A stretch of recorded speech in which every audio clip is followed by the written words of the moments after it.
while I was sitting here and looking at the writing here on the sheet here, I was asking Melly, I am a scientist. I am not a linguist. And I was asking whether competency or competence. Some English teachers should help us, whether it should be why or mutatueleza baadaye.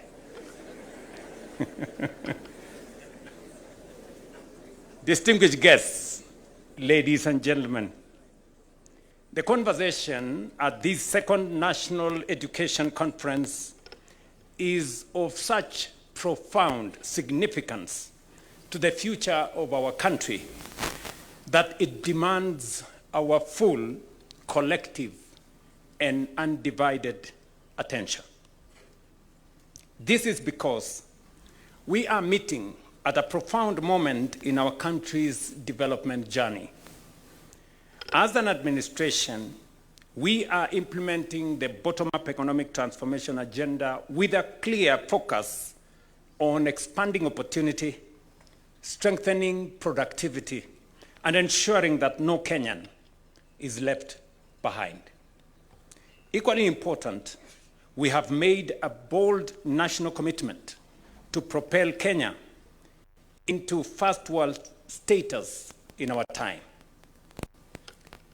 Global experience informs us that countries that have fulfilled their development ambitions, from Japan to Germany and South Korea to China, Singapore to Israel, did not treat education merely as a social good, but as a national mission and a strategic national assignment. To share 5 broad reasons why education is and must be central to our development agenda. First, education develops human capital by equipping citizens with literacy, numeracy, technical expertise, managerial competence, and problem-solving ability, raising national productivity and improving incomes. Second, education facilitates industrialization. No country can move from exporting raw materials to building industries in manufacturing, engineering, pharmaceuticals, ICT, agro-processing, or clean energy without a skilled workforce, technicians, scientists, innovators, and many more. Third, education strengthens the capacity of the state. A competent civil service, an effective judiciary, a professional diplomatic corps,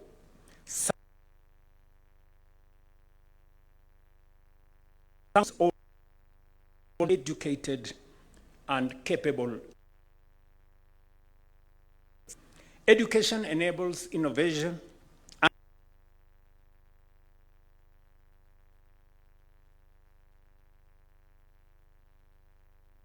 and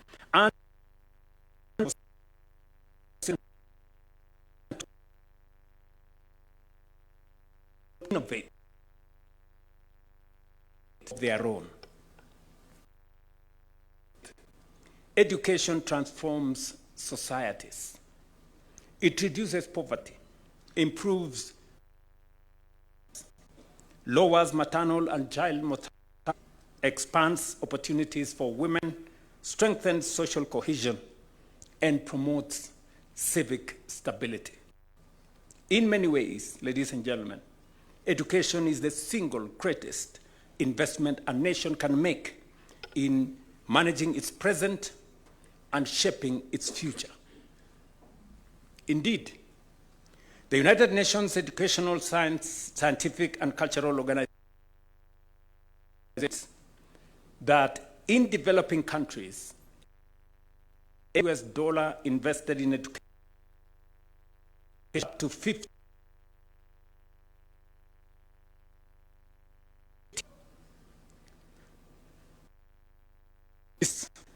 Without this conference, driving effective accountability, guiding our work and the engagements we are going to have in this conference. It speaks to the responsibility we all share to ensure that education reforms are not only well designed, but also effectively implemented and sustained across all levels and all systems. A working education system demands continuous and vigorous evaluation and review to align it with aspirations behind its introduction. This forum is therefore ideal, as it offers an opportunity for candid reflections on the state of our education. It is also an opportunity to assess our successes and reset our priorities. And congratulations, Warisiri and your team, for putting this forum together. I know this is the second forum. The first forum, I wasn't able to attend. But on being briefed on the engagements in the first forum, I made the decision that I will be coming to this forum every year because of the significance and the importance of not just education, but the need for us to collaborate, harness ideas, correct where there are wrongs, and streamline the whole education program because, as I have said, it is the single most important investment any society, community, or nation can invest in. And that is the reason why close to 30% of our national budget is spent on education, not as a cost, but as an investment. It is the reason why we have progressively enhanced the budget in this sector from approximately 500 billion in 2022 to 702 billion in this financial year and 767 billion in the coming financial year. We don't treat the investment and the resources we are putting in education as a cost to us. It is an investment we are making in our present and in our future. And that is why the theme of this conference, leadership, accountability, which comes with integrity, and also collaboration, is a very apt theme that brings us together to realize that reform requires bold leadership because entrenched cultures don't give way easily. So we have to be courageous and bold to be able to implement the reforms that will align our education with the needs of the present and with the aspirations of the future. Accountability becomes a very central part of delivering on education because the resources we are allocating, the public taxes that we allocate to education, 700 billion shillings is a lot of money. And integrity must be front and center in us delivering on education and making sure that we can account to the Kenyan public on the resources we are spending in education. I have been in this space for a while, both as a member of parliament and subsequently as a minister for higher education. And I know full well how important and how impactful delivery on education can be to not just our learners, but to our society in general. It is the reason why I instructed the Ministry of Education to do a proper audit and to take the next step and digitize education data. You know, you will be well to know that when we carried out audit and when we decided to verify the numbers of students in primary school, the numbers of students in secondary schools, the numbers of schools themselves, you know, we got to know that there were 87,000 or thereabout ghost students in our secondary schools. Students we were paying capitation for, yet they didn't exist. We had 800,000 pupils in primary school, government paying close to $1.2 billion every year for learners that did not exist. We had schools registered, close to 200 schools that did not exist. We are asking some very difficult questions to some of our head teachers and to some of our leaders in education at the county level. Because accountability, integrity is central to us making sure that all our resources are used properly. You will also want to know that because of this, we are now moving to the next step.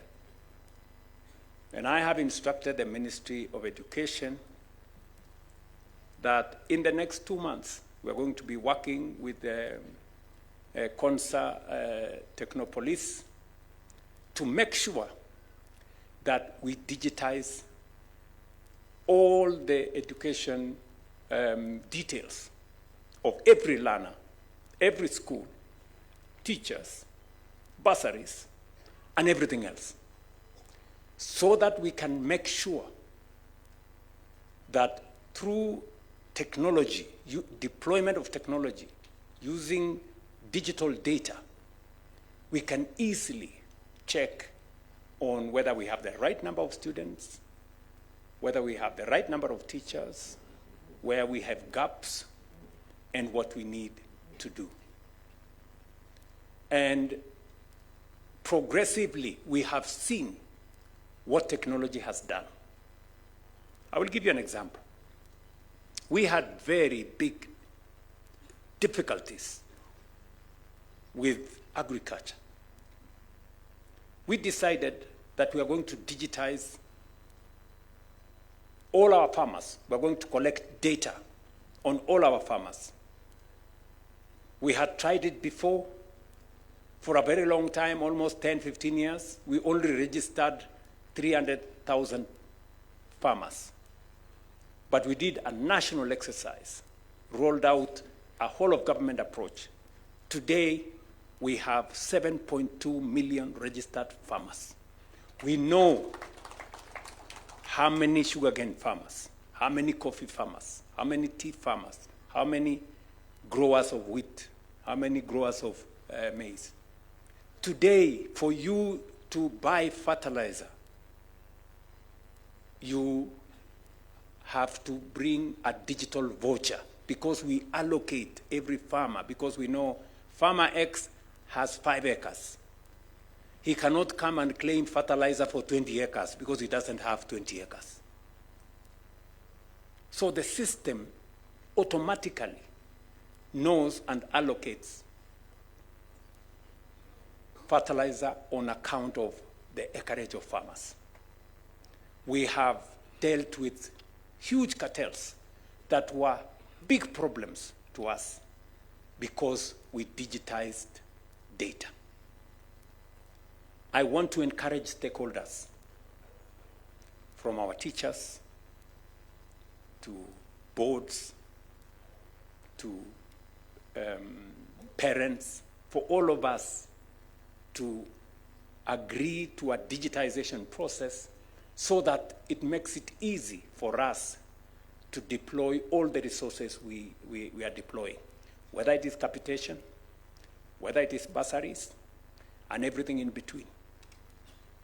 I am happy that we have teachers and teachers' representatives in our midst. The question I will ask my good friend Oyu and and my sorry, the leadership from Kupet, Keti Oyu, sorry. The question I'm going to ask them is, we have some head teachers who have taken us to court that they do not want to pay parents to pay school fees on e-citizen. They want to continue writing receipts on pieces of exercise book. Why? Honestly, motosaidie. Why do you want to continue writing receipts on pieces of paper where nobody, traces, sijui hiyo exercise book iliandikwa ilipotea, shule ilichomeka ikachoma na receipt, sijui nini? Today, parents should be able to pay from the comfort of their homes on e-citizen school fees for their children, where we can verify the data, where we can know that this money was paid. We have made a decision. I have made a strategic decision that we do not want to deal in cash in this administration, because cash is very sticky, And that is why today you can pay literally for any government service, on a digital platform, through M-Pesa, through the bank, so that you have traceability and we can have visibility as government that so much money has been paid. So mutatusaidia Bwana Uju na Maisori na wadosi, mtuambie hawa watu tuwachane na giza, please. Wacha tukuje mahali kwa mwangaza hapo, kila mtu aonekane nini inafanyika, bandegane inasonga namna hiyo. I don't think asking for transparency is too much, right? But I'm talking about very few teachers. The rest of the teaching fraternity, many schools across Kenya today, they are accountable. They accept money to be paid on a digital platform. In fact, I have head teachers who have rejected cash. They say they've told parents, go pay using a digital platform because we want accountability. This is how we want to move into the future. And that is why I have singled out your theme here of accountability. If we are accountable, we can do more with the resources we have. And we can improve learning outcomes better with the resources that we have. This year, the first cohort of grade 9 learners under the competence-based education joined senior school with over 99% transition. We must safeguard the unique ability of education to be an equalizer for all by eliminating man-made bottlenecks that frustrate access to quality learning and stand between our children and a brighter future. Equally important is making available the necessary learning resources to our schools on time. Beginning this year, we have ensured that capitation funds are dispersed to public schools before the opening date. We are also accelerating the expansion of classrooms, laboratories, and other learning facilities to cope with the growing number of learners and the demand by the CBE curriculum. These reforms are reshaping our classrooms into spaces that nurture creativity, build practical skills, and prepare learners for real-life challenges. They are laying the foundation for a generation that is not only knowledgeable, but also innovative, adaptable, and capable of providing needed solutions. Indeed, even in the face of early skepticism, the results we are now witnessing speak for themselves. Learners who have transitioned to senior school are already demonstrating strong learning outcomes that affirm the soundness of our decision to reform the curriculum. The core competencies and values being inculcated, including critical thinking, communication, collaboration, and citizenship, are evident in how these learners engage with their teachers and interact with their peers. Their confidence, creativity, and the sense of responsibility are clear indicators that we are on the right path. This progress has been driven by deliberate and sustained government action. Since taking office, you've had the statistics as given by Minister Ogamba that we had 4 fundamental challenges in this education space. We had a serious challenge with competence-based curriculum. You all know. Many parents were complaining they are being forced to do homework at night. They are making cars at night, cutting boxes, and doing all manner of things. We had serious challenges with teacher numbers. We had a huge gap of close to 100,000. We could only hire 5,000 teachers every year. We had serious challenges of learning spaces. I will give you an example. In Nairobi alone, we've had to provide additional resources to create more learning spaces in the city of Nairobi. We're building an extra 1,000 classrooms in the city of Nairobi alone, just to make sure that the students, especially in informal settlements, have access to education. We had very serious challenges of the funding model that was more focused on the institution than the learner. We have since corrected all of them. And of course, we have 2 to go. Digitize the whole system so that we improve on transparency and we make it much more easy for decision making. And number 2, I have one last thing that I must do, and that is to sort out a higher education loans board so that we can have clarity. And I have instructed this man, that, and I've put him together with my team. I've given them some assignments that we must finally end up with a predictable, you can sit down, Monari, with a predictable resources. Because as we move some of our commercially viable programs out of the budget into the National Infrastructure Fund, we want to create space using, resources from the budget, from development partners, to fund more social projects, education, health, social protection. That is where we will concentrate our resources from the budget, because the rest of the commercially viable projects, we can move them to the National Infrastructure Fund and also to the private sector, building on the ecosystem we have, on public-private partnerships and all the other things we are doing in that space. So we've hired teachers, and I'm sure the teacher representatives here can confirm. It is not a story. True, wanaoyu na ndugu zetu? Yes. Yeah. The teachers we have hired in the last 3 years, it would take us 20 years if we hired them at the rate at which we were hiring before. But we made this deliberate because we could see the negative effects our learners and our learning and our education was suffering because of lack of teachers.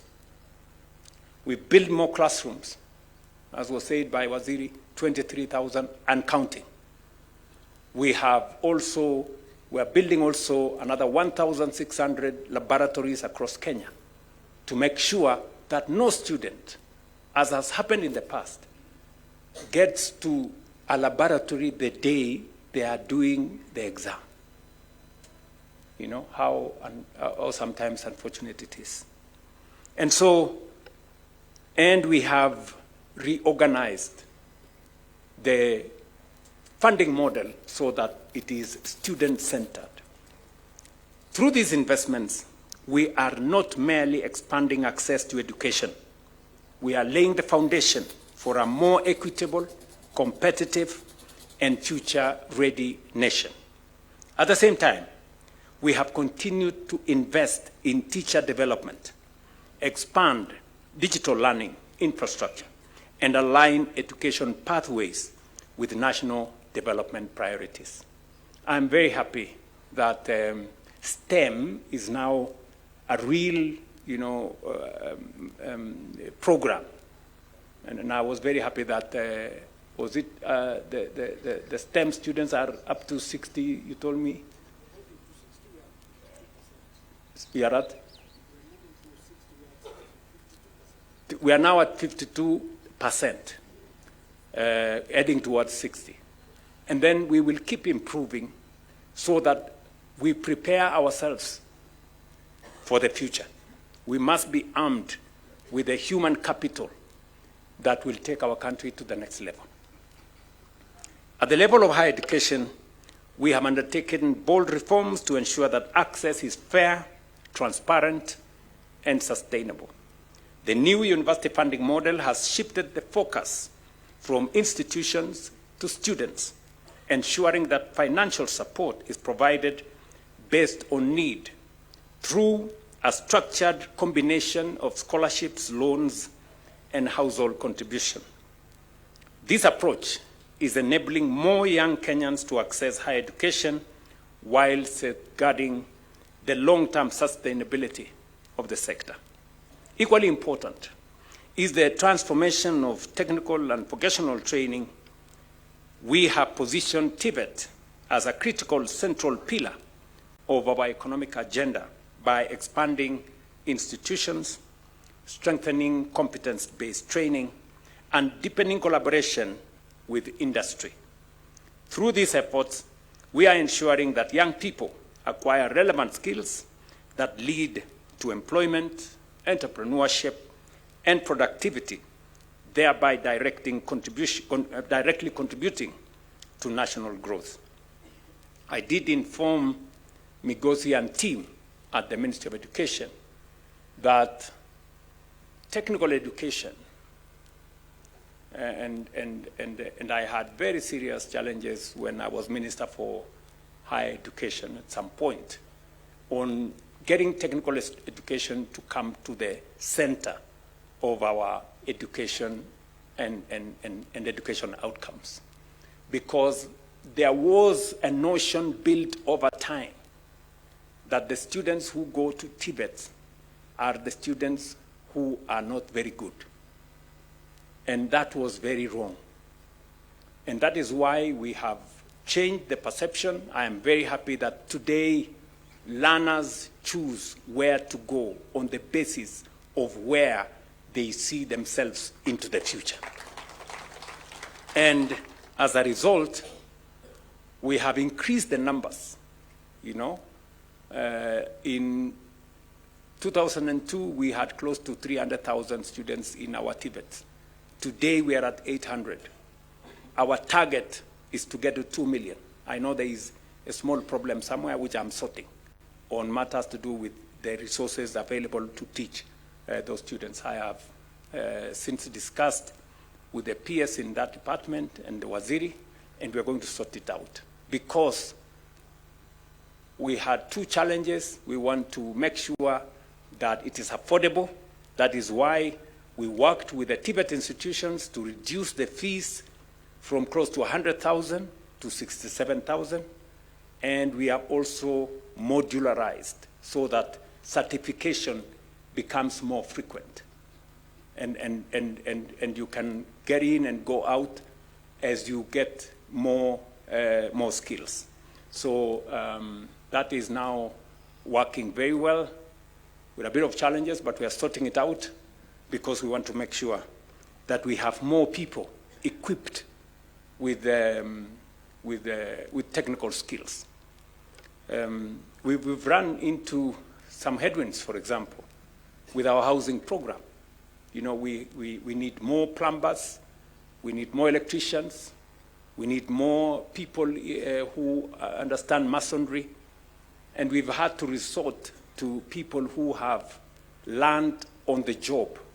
And that is why we have also expanded the certification through recognition of prior learning, so that people who have learned the skill, who have the skill, they have a shorter runway in making sure that they get certification.